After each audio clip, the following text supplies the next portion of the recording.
salah satu unggahan yang mengeluhkan ketidaksesuaian angka antara aplikasi sistem informasi rekapitulasi atau Sirekap dengan data yang ada di tempat pemungutan suara.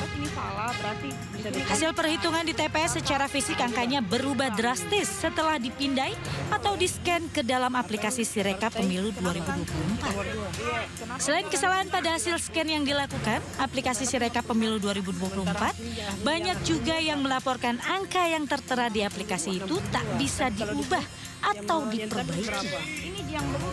Diketahui aplikasi Sirekap bekerja menggunakan Optical Character Recognition atau OCR dan Optical Mark Recognition atau OMR yang memakai teknologi kecerdasan buatan AI. Sistem tersebut bisa mengenali pola tulisan tangan pada formulir kertas fisik. Lalu sistem akan mengubahnya menjadi data numerik secara digital.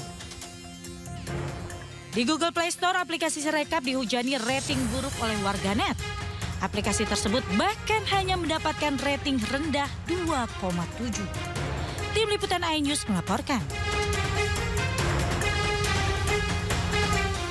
Terima kasih Anda masih bersama kami di Sindo Prime. Masih bersama saya juga Jubir Timnas Anies Muhammin Mustafa Nahrawardaya, Wakil Ketua TKN Juri Ardianto, Tim Deputi Hukum TPN Ganjar Mahfud Vincentius Menrova, kemudian Ketua Umum Netfit ID Muhammad Afid Komsani, dan baru saja bergabung bersama kami juga ada Gildas Deograd, Koordinator Formasi atau Forum Keamanan Siber dan Informasi.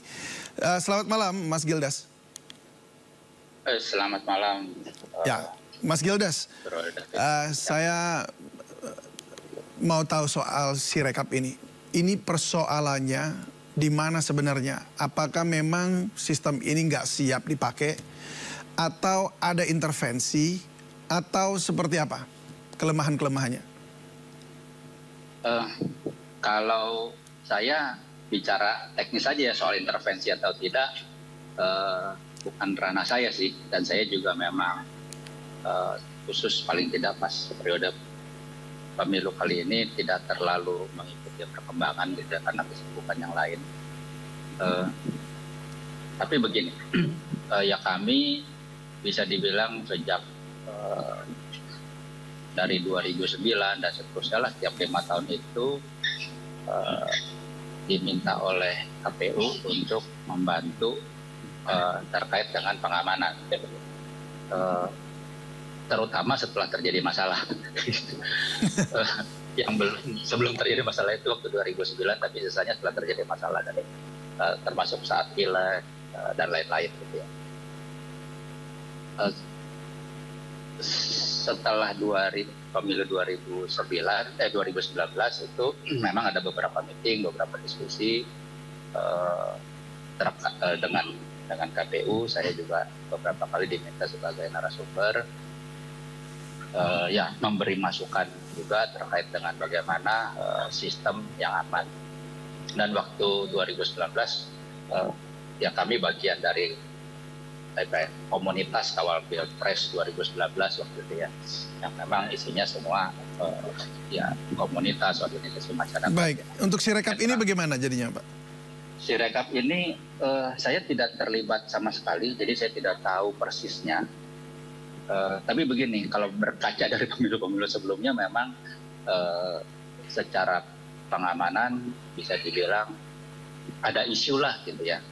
Nah, kalau dilihat, ini saya benar-benar dari kacamata yang teknis dan awam, dalam artian tidak terlibat, tidak tahu teknis detail. Jadi kalau dilihat dari berbagai macam diskusi-diskusi saat ini, termasuk di sesi ini, ya menurut saya pasti ada kelemahan di sisi sistem secara keseluruhan, bukan hanya aplikasi ya, tapi ya bisnis proses dan lain-lain. Karena boleh diperjelas prosesnya dan lain-lain itu maksudnya apa itu yang kesalahan sistemnya? Misalnya begini, misalnya ya, yang kami lakukan waktu kawal Pilpres 2019 itu memang relawan siapapun boleh ikut. Tapi kami juga mengusulkan itu ke KPU. Jadi begini, yang misalnya di TPS itu kan ada banyak saksi gitu ya. Ya bisa dibilang mulai dari seluruh, dan ada panitia gitu ya, seluruh pihak yang resmi yang terlibat di situ, menurut saya bisa sama-sama memasukkan hasilnya sehingga bisa di benchmark. Kalau ada 3 orang atau 5 orang yang melakukan input, 5-5-nya cocok angkanya, berarti bisa langsung masuk ke proses perhitungan. Jadi tapi harusnya kalau, 5-5-nya begitu ya? Artinya semua yang bertanggung jawab itu yang harus memasukkan data? Iya, bukan hanya 1 orang yang melakukan data input kalau menurut saya, gitu ya. Karena itu yang kami lakukan waktu di aplikasi Kawal Pilpres 2019. Minimum harus ada 3 relawan yang melakukan input untuk 1 TPS, maka statusnya jadinya hijau atau langsung masuk ke tabulasi. Selama belum hijau, ya selama belum ada minimum 3 yang sama, maka terus statusnya akan kuning, akan saling direview secara random fotonya. Di Sirekap ini Anda menemukan hal yang sama nggak? Maksudnya bahwa ini harus 3 atau 5 di tahun ini? Tadi saya di proses pemilu kali ini benar-benar tidak terlibat lah gitu saya. Tapi harusnya kalau menurut saya kalau memang dirancang dengan baik, kejadian seperti ini bisa dihilangkan kemungkinannya gitu. Jadi harusnya tidak perlu terjadi. Saya bicara murni teknis ya, saya nggak mau bicara yang lain. Tapi harusnya bisa dilakukan. Benar-benar bisa dihilangkan dan bahkan dulu kita bisa melakukan proses real count. Artinya bisa diantisipasi semua ya? Harusnya dan nggak sulit. Sama sekali tidak sulit. Baik, Mas Gildas. Boleh saya bicara, Mas? Baik, saya kembali. Ya. Tadi siapa? Mustafa. Pak Mustafa ya, silakan Pak Mustafa. Saya juga baru mau ke Anda. Ya. Mas Gildas, ini begini masalahnya itu. Dari semua kasus yang terjadi, saya nggak bilang usah kedugaan karena ini sudah semua fakta ya. Ini kan persoalannya misalnya nih, hampir semua kasus ya, misalkan kertas suara, itu yang sudah dicoblos sebelum dicoblos oleh pemilih, artinya sebelum digunakan oleh pemilih, sudah dicoblos terlebih dahulu, itu adalah 02 kebanyakan. Hampir 95% itu 02 yang dicoblos. Artinya pelaku ini tidak mungkin ya dia memiliki inisiatif. Kenapa harus 02 yang dicoblos itu? Kenapa 01 aja supaya Anies menang misalkan? Maka dari itu gini, maksud saya dari awal memang ini pemilu kan sudah bermasalah. Mas Juri tidak perlu tersinggung misalkan, seolah-olah itu 02 menjadi korban ya.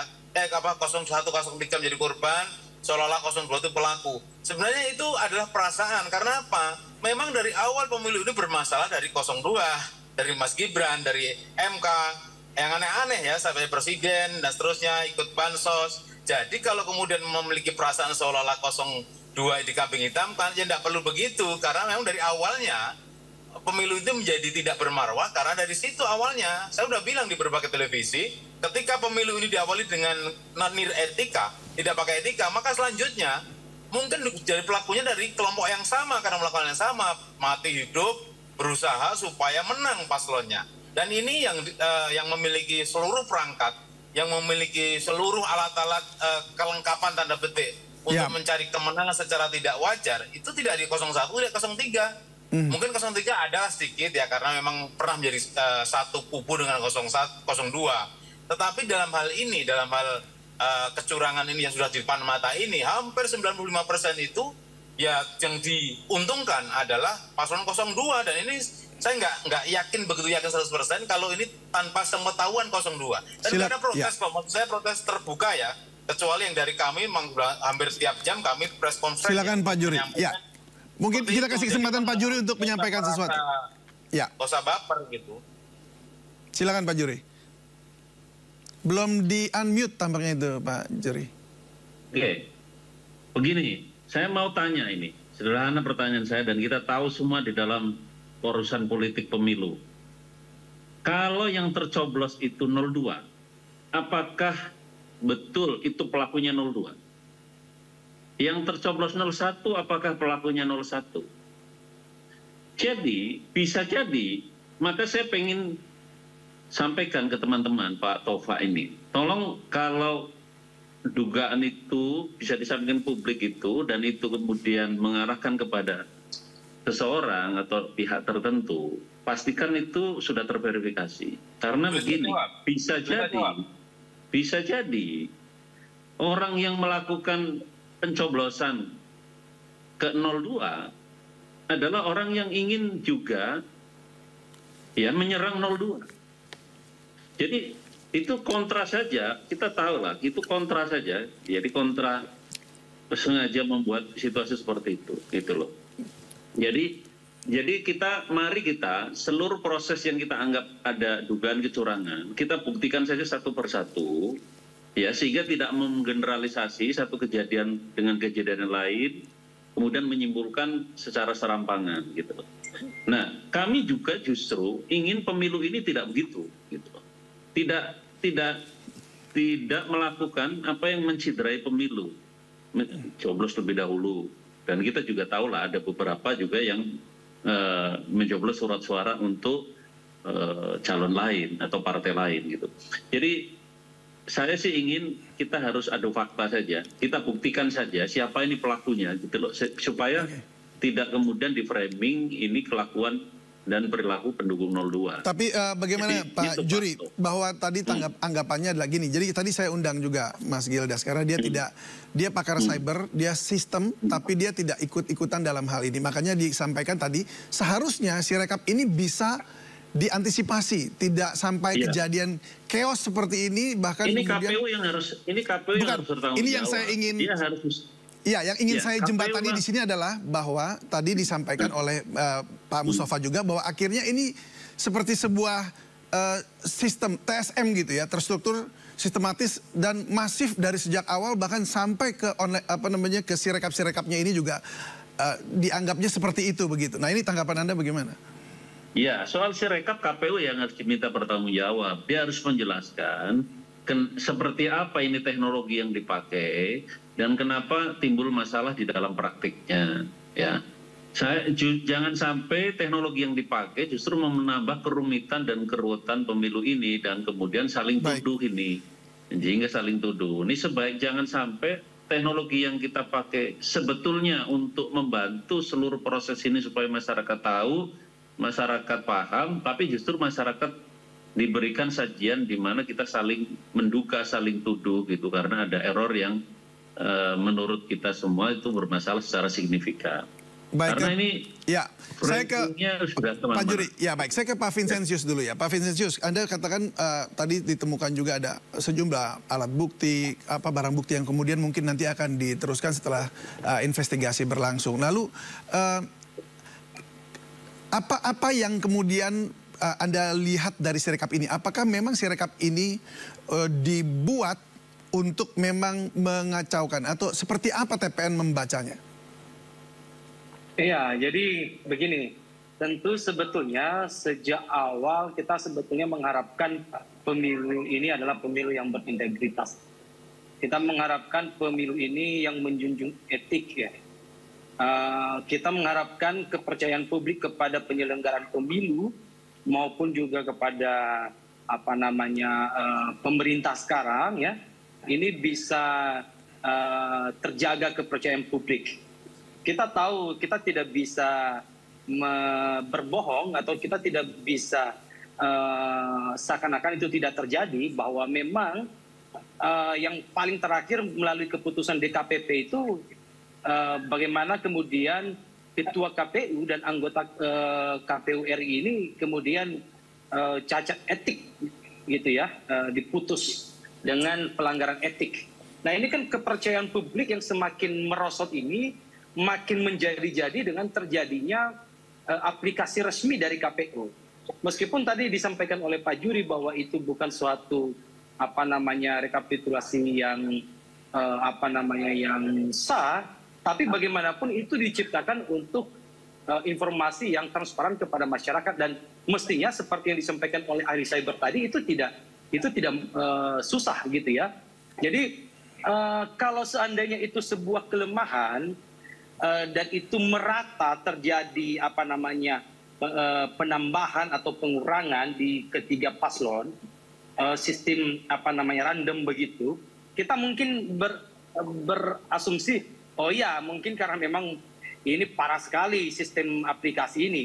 Tapi yang menjadi pertanyaan kita dan yang kami temukan dalam simulasi, pertanyaannya ini kan kita tanya ini sebetulnya, kenapa paslon 02 yang justru ditambah suaranya dalam sistem aplikasi itu. Kita nggak tahu apakah itu ditambah oleh sistem otomatis gitu ya, atau ditambah oleh seseorang, kita nggak tahu. Tapi sejak awal juga kami tidak dalam rangka menuduh, tidak. Ya. Tapi kita justru semakin bertanya-tanya, ini ada apa sih? Kok kemudian sistem ini harus diuntungkan salah satu pihak gitu ya? Kalau memang itu sebuah kelemahan, mestinya kelemahan ini random gitu ya. Nah ini tentu begini, meskipun KPU sudah minta maaf, tapi kita meminta ini betul-betul dilakukan investigasi yang menyeluruh, ya.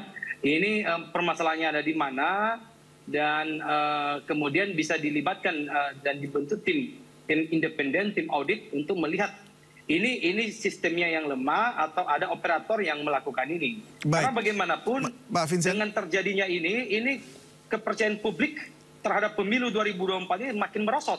Gitu ya. Ya, baik. Itu poinnya gitu. Saya coba ke Pak Mas Afid terlebih dahulu. Mas Afid, tadi ini Paslon 03 juga kemudian ingin mengaudit. Tapi apa yang kemudian menjadi masukan atau solusi dari Anda?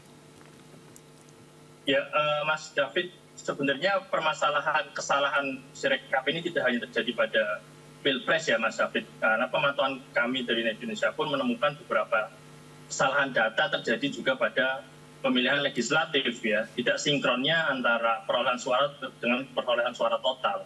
Tentu dalam hal ini kami mendorong bahwa yang bertanggung jawab penuh adalah KPU ya, KPU sebagai penyelenggara pemilu, dan tentu kita juga mendorong adanya audit eksternal yang melibatkan kelompok independen gitu ya, yang mana mengaudit bagaimana proses sistem kerja Sirekap tersebut, keamanan dan juga apakah ada dugaan human error ya secara sengaja atau tidak sengaja, itu yang kemudian penting untuk kita lakukan. Dan karena kami rasa tidak sekarut ini tidak hanya terjadi pada Pilpres, melainkan pada Pileg, tentu beberapa pihak perlu juga memanggil KPU begitu ya, misalkan melalui Komisi 2 ataupun pemerintah ataupun DPR begitu, untuk menjelaskan situasi ini seperti apa, supaya tadi yang disampaikan Pak Vincent bahwa perlu mengembalikan kepercayaan publik begitu ya, karena memang beberapa catatan ini juga permasalahan sumbernya adalah dari proses penyelenggaraan pemilu itu sendiri, Mas David. Baik, saya kembali ke Pak Gildas. Siapa tadi ya? Ke Mas Gildas ya. Mas Gildas, jadi secara sistem, tadi kan Anda katakan bahwa seharusnya tidak terjadi hal-hal seperti ini. Lalu apa yang harus KPU lakukan terhadap Sirekap ini? Bahkan kalau dari kemarin saya lihat di websitenya KPU untuk menghitung real count-nya, itu pun sempat error. Nah, jadi apa yang harus dilakukan oleh KPU? Per saat ini ya? Ya. Ya, secara sistem berarti mesti ya diperbaiki ya. Tapi di saat ini kan waktu berjalan terus. Bagaimana memperbaikinya? Waktunya berjalan terus dan ini terjadi begitu banyak kesalahan input. Ya dari sisi bisnis proses, awalnya itu bisnis proses. Jadi bisnis prosesnya mesti diperbaiki karena sistem hanya menjalankan bisnis proses. Bisnis proses ini yang seperti apa maksudnya kalau secara teknisnya? Misalnya tadi terkait dengan ya maupun Sirekap maupun real count. Yang melakukan input bisa diperbanyak. Petugas TPS, saksi-saksi, atau bahkan bisa juga dari seluruh parpol yang terlibat juga melakukan saksi-saksi begitu ya? Biar bisa di cross check gitu. Jadi dibuka saja sistemnya tim 01, 02, 03. By system langsung bisa di-query dari seluruh TPS. Masing-masing kan sebenarnya juga sudah mempunyai data gitu, baik dari masyarakat dan lain-lain. Tinggal di benchmark.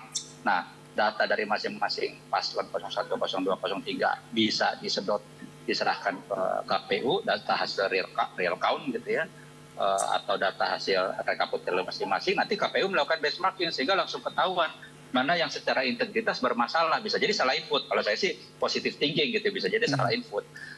Sehingga kalau dari input ada 5 input, kalau benar semuanya kan harusnya sama. Gitu. Kalau ada salah yang satu yang salah berarti perlu direview ulang. Gitu. Tapi kalau penggelembungan terjadi akibat serangan hacker atau ya pengiriman data oleh hacker gitu tidak ya kalau di sini ya, kalau Anda lihat? Singkat saja. Jawaban benarnya saya tidak tahu. Oke, baik. Tapi kemungkinan itu ada dari pengalaman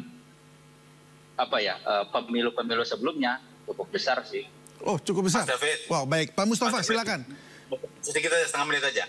Saya usulkan gini lah. Sudah ini dihentikan dulu, ya, termasuk quick count dihentikan dulu, real count dihentikan dulu. Pertemuanlah 3 paslon ini antar ahli-ahli IT dari masing-masing paslon. Selesaikan dulu sistematikanya. Karena begini, saya takut ini loh menjebak salah satu paslon. Kayak quick count kemarin itu kan quick count tidak membaca pelanggaran, tapi langsung ada salah satu paslon merasa menang. Langsung deklarasi kemenangan di Istora, langsung Gibran mau sowan ke paslon 1, paslon 3, ini kan mengganggu konsentrasi kita. Waktu kita abaikan dulu lah, berjalan, tapi maksudnya jadwal bisa molor dikit. Yang penting demokrasi ini bermarwah, bermartabat, ya tidak menjebak salah satu paslon untuk merasa menang sendiri seolah-olah proses yang banyak kecurangan ini kemudian yang nggak benar. Baik. Ini kan menjebak dan kasihan kan, udah deklarasi begitu. Ratusan ribu orang datang, ternyata itu banyak pelanggaran. Jadi saya malu sebenarnya melihat seperti ini. Hentikan dulu semuanya, duduk bareng, setelah udah sepakat semuanya kita mulai lagi. Yang penting pemilu ini bermarwah, bermartabat gitu loh. Baik, Pak Juri, Anda setuju untuk dihentikan dulu sementara, kemudian duduk bersama usulannya Pak Mustafa? Sebetulnya bukan presiden baru ya, dalam pemilu yang lalu juga ada permintaan untuk melihat bagaimana sistem itu beroperasi atau bekerja. Saya tidak dalam posisi menolak ya, tapi ya silakan saja secara resmi 01, 02, 03 ketemu dengan KPU, nggak ada masalah juga untuk komunikasi, klarifikasi kira-kira seperti apa gitu. Jadi karena pemilu ini kan pemilu kita bersama, ya pemilu bersama, jadi nggak ada masalah. Tapi jangan lupa bahwa penyelenggara pemilu itu juga punya prinsip independensi yang kita nggak bisa masuk ke dalam. Tapi sebagai peserta pemilu, ya kita punya hak juga untuk memastikan bahwa seluruh prosesnya itu benar, transparan, dan akuntabel. Jadi 02 untuk hal-hal seperti itu nggak ada masalah, silakan saja. Baik, saya ke Pak Vincentius, gimana Anda juga sepakatkah dengan Pak Mustafa atau TKA Tim Nas Amin? Iya, bagi kami TPN Ganjar Mahfud yang terpenting adalah bagaimana keseriusan KPU dalam melakukan investigasi dan perbaikan terhadap sistem Sirekap tersebut. Dan itu bisa nanti kita ketahui dengan mencocokkan dengan hasil formulir C hasil yang ada di dalam KPPS gitu ya, yang ada sejak di KPPS. Jadi saya pikir ini kita mendorong ini terus diperbaiki, diinvestigasi, dan dilibatkan. Ya, kita minta juga, saya sependapat untuk dilibatkan ketiga paslon supaya kita sama-sama tahu. Karena tujuannya ini adalah untuk kepentingan publik. Jadi kita berharap ini bisa lebih terang dan jelas bagi masyarakat supaya hak-hak masyarakat yang sudah diberikan pada saat tanggal 14 itu benar-benar terwujud di dalam rekapitulasi yang ada. Baik, terima kasih Mas Vincentius. Kita juga berharap demikian hal yang sama. Terima kasih Pak Mustafa, Pak Juri, terima kasih juga sudah bergabung bersama kami di Sindo Prime, dan juga Mas Afid, terima kasih. Mas Gildas, terima kasih banyak sudah berbagi. Semoga ada jalan keluar di sini dan solusi yang terbaik untuk Indonesia. Selamat malam dan salam sehat selalu. Ya, dan pemirsa, demikian Sindo Prime pada malam hari ini. Terima kasih atas kebersamaan Anda. Saya David Silahoy dan seluruh kerabat kerja yang bertugas berterima kasih. Selamat malam dan sampai jumpa.